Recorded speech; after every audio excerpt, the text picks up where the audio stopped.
So I had a thought late last year about renaming compliance because I think compliance, I think it just sets people into it or in kind of a wrong way. We can pinpoint a store, Yep. a hospital, a medical center, a location, a team. So you don't put everybody back through the training. We're trying to move from that check the box, have to do it, required to do it, Right. to this is actually going to provide some calls to action, actionable insights. Even if you have a successful performance review, you still hate it. They took that employee performance and made it about business performance, That's right. corporate performance. And Which- so Genius.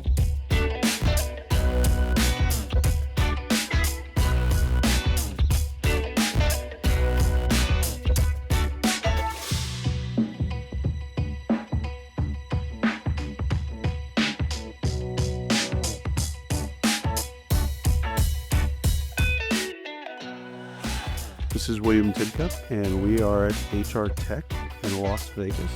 Of course, we're in Las Vegas. In every conference in Las Vegas. Everybody that I've known for, well, I think since the early 2000s for sure. Knew you when you were at PeopleSoft, but didn't know you. Knew of you more. Well, when you were at PeopleSoft. I can't remember who's your chief revenue officer, the VP, who ran sales for y'all back then? So it's basically Dave's brother, Al Duffield. Yes. So until the late 90s, Al ran the revenue function for the company. And then they brought in promoted another guy. Yes. Because Howard, he's, Howard Gwynn. yeah. Is familiar, but Yes. yeah. Do y'all still have the ex-PeopleSoft parties? Oh, yes. I was at one last summer in Incline Village, Nevada, Lake Tahoe. Dude, those things are wheels off. It was an unbelievable reunion. Last time I went, I obviously went, just got in, and it was in Chicago. It was at McCormick. And it's like, I couldn't function the next day. It was one of those, because I knew some Like of the Las stories Vegas, right? from a different perspective. Yeah. Just studying the space. So do me a favor, you have a newish job. Newest job. Tell us, first of all, introduce yourself. Sure. And tell us a little bit about the new gig. Okay, well, again, great to be here, William. Jeff Carr. I'm the president of Atana, and How do you spell that?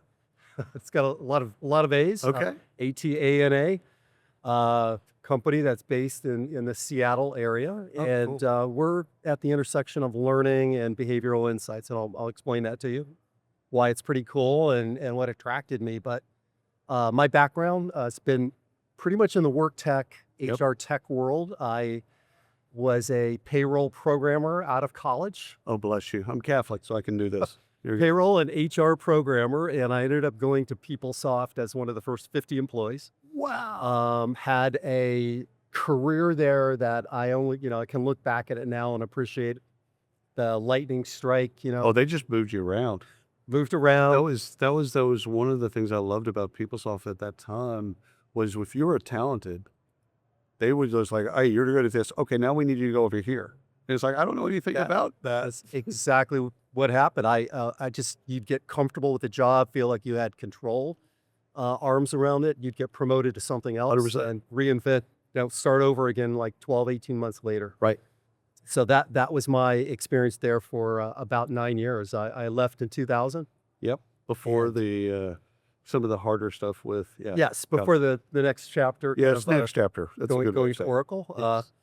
But my career after PeopleSoft has been largely in two areas, in the talent acquisition recruiting space, Right. and in the talent development learning space. And those are my two loves in the work tech Was world. Taleo your first in TA?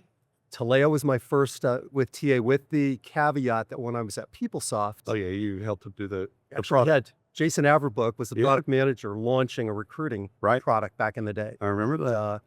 And Heidi was, I think, either with him or somewhere around that area as 100%. well. Heidi was phenomenal in product management and product strategy. Right. And but then spent almost 5 years at Taleo, which And you rebranded. You did enterprise. You Yes. didn't do the TBE or TB, whatever the Jason Blessings. So I was kind of the COO. I was over all of that. So now. Large enterprise. We launched a a mid-market offering that we call Taleo Business Edition, TBE, which was phenomenally successful. Very successful. Jason Blessing came out of that group, ended up doing great things, running his own companies. Yeah, basically, what I loved is there was autonomy. First time I visited the office, it was at Pleasanton, or I can't remember. It's outside of San Francisco. Dublin, just right across the street from Pleasanton. So what I loved about it is the office space that y'all had. They had TBE on one level and enterprise on the other level. And so when I was seeing somebody at TBE, I'd go on the one level, and then I think I went and saw Al at one point, and I literally went up like 2 floors or 3 floors or whatever the bit was. I'm like, and he's like, listen, we run them separate. We have some stickiness and some oversight over to both of them, but we want the people to run them in the way that they run them because they know their market. Yeah. Well, Taleo was a cloud pioneer, before Workday, one of the first true HR tech or work tech solutions with a SaaS model. Yep. Like enterprise grade cloud operations. But great ride there. I was there for almost 5 years. Were you there for the Verve acquisition? Absolutely. So we did business with Verve, and one of their product managers. We were down in Jacksonville, and it wasn't Kevin Marasco. He was on the marketing side, but it was someone in his group, and I said, just between us, girls, do you think us being built in Cold Fusion is going to limit us? Forgot about that. And I'm like, how fast do I say the answer that I need to say to this person to crush their dreams? But it was like a year before the acquisition. That was from my perspective, it was a great acquisition. The funny thing about Taleo is that the company grew organically, almost no acquisitions other than a tuck-in here or there. Right. So Taleo Business Edition came from a tuck-in with a small, 7-person company. Right. But just fell in love with recruiting during that ride, that experience. But I ended up going to Saba right after that. And I kind of looked at Saba as the other side of the coin in Taleo. Once you hire and onboard talent, Saba had the same customers, large global enterprise, gold standard customers. Right.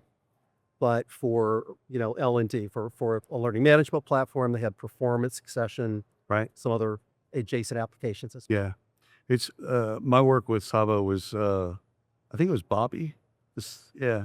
And it's funny because he was telling me how the founding, and we're going through this whole bit. We're at dinner, and then he's just like, it's kind of like a taco stand. I'm like, say it again. He's like, well, we run it like a family, like when people say it's a family business. I'm like, it's like 1,200 employees. So I love Saba, especially that the time in which you were there was a really fun time at Saba. It was quite interesting. We were a public company, and just an amazing experience, amazing ride. But I kind of really loved that being in the learning space. One quick side note on that is, I joined right during the global financial crisis. Oh yeah, 08, 07-ish. So it was kind of 08, 09. Oh, bless you. And you're coming through this jobless recovery, and last thing people was talking about is learning. We were pretty concerned at Taleo that there was not going to, people are not going to be hiring management platforms. It's actually the perfect. We're still hiring. It's a perfect time to buy. So it's kind of a shift of you had to develop your own teams, build your own talent from within. And so I, again, was there almost 5 years. Wow. So that was, okay, so Saba, Cornerstone, and there was one more that I can't remember. I think is that Sum total. Yes. So there's 3. There's also Plateau. And Plateau. And maybe who you were thinking. So as an ad agency, we were working with all 4 of you at the same time. and having to keep walls up, literally have different employees doing different things so that none of them got cross-pollination. Yeah. No, I remember working with you back then. It was fun. It was, y'all had an all-star team. Like Emily, she was there. Yes. Marketer, everybody I touched, they were fantastic. Smart. Super smart marketing team. So tell me a little bit about this intersection that you're doing now with learning and behavioral. What are we doing? Okay, so fast forward here in 2025, we We start with a set of compliance training offerings. So Okay. we're in these categories of workplace communications. Right. Um, Like employer communication, like inside communications. yeah, like employee communications. Right. But our bread and butter is getting into sexual harassment, Yep. workplace violence prevention, Oh yeah. respectful workplace, unconscious bias, a number of offerings kind of in that blocking and tackling area of things that you have to do, Right. both federal and state level. You're going to deal with it one way or another. You can either treat it, it's like homeopathic medicine. You can either treat it at its root cause. That's right. Or treat it when it becomes a lawsuit. So a funny thing is it's, obviously the current climate here in 2025, right? I like how you said that. You and I Nice. both are in North Texas. Yep. And, the idea that there's been a little bit of a pullback on diversity and It is. We are living in interesting times, and in Texas in particular, which is a train wreck. I'm Texan, so I can say this, is an absolute train wreck. And on top of, if you get out to rural Texas, it's a train wreck on top of a train wreck. yes. Now, but having said that, even in Texas, State Bill 45 and House Bill 21 Okay. require a lot of these things from a compliance standpoint. Oh, yeah. Not gone away. It's not Oh, yeah. not been deprecated. You still have work to do in terms of respectful workplace. And, Oh, yeah. No, that's, code of conduct. hopefully that never changes. It just gets better. Absolutely. Like, that's the goal in humanity. Like, we learn from ourselves. We just kind of do better going forward, right? Yeah. So Atana starts with that as a platform. The real key though that attracted me, like, why am I here? What did I see? Came to work with John Hansen, who's the founder and chairman, and really kind of like the great mind behind where we're going with behavioral insights. We have a data science team that uses combination of IO psychology, Right. A little personality, behavior. behavioral insights, Yeah. attitudinal insights. We Yep. capture things in course. We do these embedded micro assessments. Do you do this pre-hire or post-hire? Post-hire. Okay. So- So they're employees. Correct. So then the training component is if you find out someone's maybe has more risk tolerant or less risk tolerant, then you can train them accordingly. 100%. Okay. We can zero in and kind of identify areas that might be risk factors, Right. even before It it's becomes- kind of like yellow, not red. Right. But True colors assessment? Nice. Are you a red, a blue, a No. green, or yellow? like yellow card, red card. But I remember using that assessment. That was funny. But that's kind of what makes it interesting, William. The capturing these small embedded micro assessments, applying data science, and including a lot of things now with AI, that then provide a whole set of recommendations, calls to action for the company, for the organization. What I love about that is it becomes less about training and more about kind of just in time behavioral adjustment. That's right. So it's like we're not. If we say training, people are going to fall over, go to sleep. But if we actually say, "Hey, listen, we're just trying to make you better. You're doing great. Oh, Yeah. we've got a couple things we want to work with and kind of help out with, and especially if it's bite size, they're not going to get they're not going to get twisted about it, and it's just like you're just trying to get better. Absolutely. Try to build a better workplace and a better culture. Who doesn't want that? Like, I would not want to hire the person that doesn't want that. Like, in the organization, even if they were skilled, I just want people to actually do their job well, but also be a good human being. Well, you just think about your background with marketing and branding and positioning and messaging. We're trying to move from that check the box, have to do it, required to do it, Right. to this is actually going to provide some calls to action, actionable insights. So Right.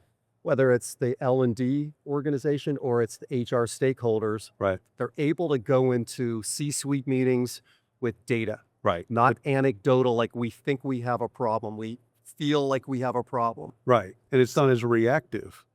It could be a little bit more proactive. Exactly. Like instead of coming to that board meeting and go, hey, we have 14 sexual harassment claims kind of rolling right now, investigations. Don't know how it's going to plan out, but good luck. Well, now they can come, and again they've wanted to come to these meetings with data. We just haven't been as an industry. We haven't been able to get them to adopt, and then be able to trust the data. That's right. That's right. Now, as you have worked with HR leaders, stakeholders for decades, and you think about getting them comfortable with what to do with the data, Right. Like what? Tell a story. Exactly. So once we surface it, again, like any other technology area, you've got early adopters, you've got people that It's the bell curve. there's total bell curve, but so we've invested a lot over the last 18 months, 24 months on the actionable insights and like a toolbox. What do I do? What are suggestions or recommendations of how to go? I see that generative AI could help out with that 100%. in the future, to be able to take the data and go, here's 3 different story themes if you want to be able to tell something about this, and then be able to serve that up to them and let them edit it for their voice and all that type of stuff, Exactly right. because they got to go in and tell a story. Now we have built this over the last few years on this foundation of, like I said, IO psych, Right. machine learning, data science, but increasingly applying AI to this back to like recommendations. And just a quick segue there. Here on the floor, I spent time yesterday with both going to the Smart Recruiters booth and to the Paradox booth. And so Olivia, Paradox, Winston at Smart Recruiters, really a great inspiration for us at Atana. We're building an AI learning assistant. Oh, cool. And who will have a personality and a name, and so just goes right along when they need that. They're there. It's just in time. And oh, by the way, it doesn't have to be reactive. It could be proactive. That's right. Now, again, part of this is the meat and potatoes, or the blocking and tackling of automating, tedious manual tasks. Right. Like Got to turn this in. But also that idea, again, I think of like I saw with Olivia from Paradox or Winston, just being there on mobile, on a check-in, like you said, JIT or OJT. We're excited about what we're going to roll out here later on in the year. So I had a thought late last year about renaming compliance, because I think it just sets people into in kind of a wrong way. Absolutely. It automatically kind of triggers them, if you will. It's like compliance. Now it's legal, and it's this, it's that, and the other. It's like, we've got to find a different word to call it what it is. Do you have one? I do not have one. I've been trying to figure it out, because it has to be rebranded. It just has to, like performance on some level. Yeah. Like, we need to stop talking about performance in the way that we've talked about performance. Call it value, whatever. It doesn't matter. Just, it can't be called the same thing. You and I both go back to success factors when they first on the scene. They took business software. They took the performance review, the most aided, absolutely, task or function usually in kind of the HR work world. Even if it goes well. That's the thing. Even if you have a successful performance review, you still hate it. They took that employee performance and made it about business performance, corporate performance. Genius. It was genius watching that from outside. I was at Taleo at the time, and at first it was mixed results. Because at first, when they first did it, they're like, they went too far. That's way too far for this audience. And all of a sudden, now you looking backwards, you're like, that was genius. They broke some class. They again. This is what we should always be talking about, or should have all been talking about. Well, with marketing, like, if it doesn't make you uncomfortable, it's probably not very good. That's a great marketing idea.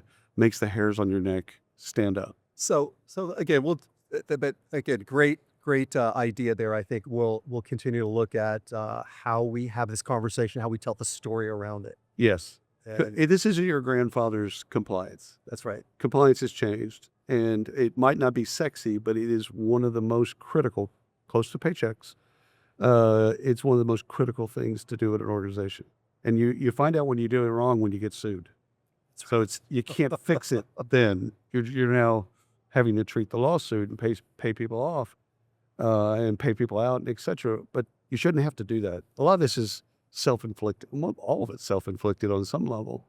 And if you're proactive and get in front of it, you won't have this problem. Yes. And dollars for dollars, if you do this side, it's not even, it's 1 to 10. One thing that I think you'll love is with these insights and this very precise data, we can pinpoint a store, a hospital, a medical center, a location, a team. So you don't put everybody back through the training. You put, I love that. you apply it at a, in terms of, so there's a cost saving element there. Yeah. And also a frustration. Yeah, I've already learned this. I'm good. So again, being able to go back and pinpoint back to actual. You said down to the team. Can you get down to the individual if needed? We do get down to the individual. Okay. So highly personal or leader or highly personalized. Very precise, personalized, and God, I love that. We should have. I think we buried the lead. we buried the lead. All right, we're gonna go here in just a second. Are you? I know you had an injury, but I follow your marathons. Okay. You marathoned everywhere in the world, I believe, at some point or another. You're in Germany. I think you did Boston, Chicago, all the New York, all the famous ones. Are you still running?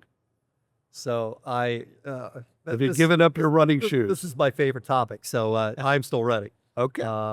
I was scheduled to do Sydney a couple of weeks ago, and picked up COVID right before. Oh, you can't go. They'll lock you in. You're there for 6 weeks. So I had to skip it, and I trained for 4 months in the Texas summer in all the heat. You got right. I did heat training in Dallas for three months to get ready for that. But pivoting, and I'm going to do Chicago in October. So that's my next. That's the next one. You've done it before, though, yeah? I have done it a couple of times. Okay. And one thing that I'm doing this weekend, you'll get a kick out of this to get ready for Chicago, is I'm going to do Paris. Just for fun. Paris, Texas. Oh, yeah. I don't know if you've been there. I've been there. They have a little Eiffel Tower. They do have a little Eiffel Tower, so they have a trail run. I'll be doing that this weekend to get ready for Chicago. Fantastic. Ladies and gentlemen, Jeff Carr. And what was the company name again? Company's Atana. All righty. Listen, thanks for everybody listening, and we're out.